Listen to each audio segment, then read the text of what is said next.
Today let's talk about basic oboe reed care. First things, when you get your reed, it's going to be in a shipping container, much like this triangle vial here. Definitely give you the advice to not plan on storing the reed in the shipping vial, just because there's a good chance that you could chip it through its narrow entrance. What I would suggest, if you are ordering through Bjorklund Reedworks and you do end up using this for any kind of storage for any amount of time, I would suggest putting the reed first in the cap and then taking that and guiding it into the container like this. That usually helps prevent chipping of the tip on the edges of the case itself. What I would suggest is getting either a 3, a 12, or a 24 reed case to store your reeds in. It's much better protected and easier to stow along and keep track of as well. So once you have your reed and you have it in the proper case, what I would suggest doing is getting either an old pill container like this or an old film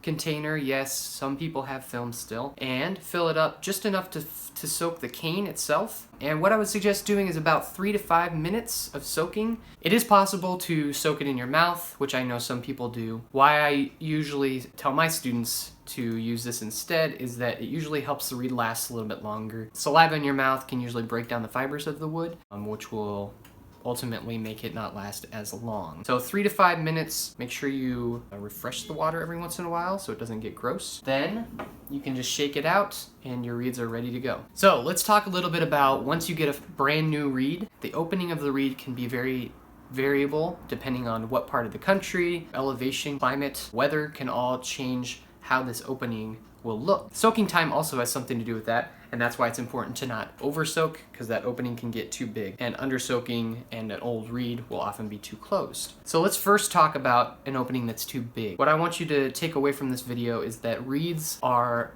more resilient than many of us might think.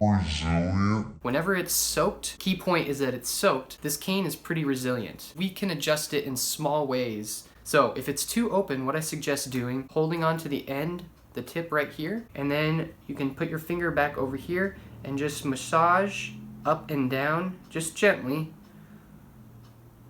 like this for a little bit, and that can help make wide open tip opening a little bit more manageable. Generally a bigger opening is going to mean it's harder for response and it could be a lot flatter. The massaging will bring the pitch up and make it a little bit easier to blow on. What I also want to make sure that you're aware of is what we call the slip. So I'm going to have a diagram here showing you what the two blades look like. One could be on top of the other, and sometimes that will contribute to a much more open opening. We want to do a slip where we bring the bottom blade out from underneath the top blade, but if you just slip it across,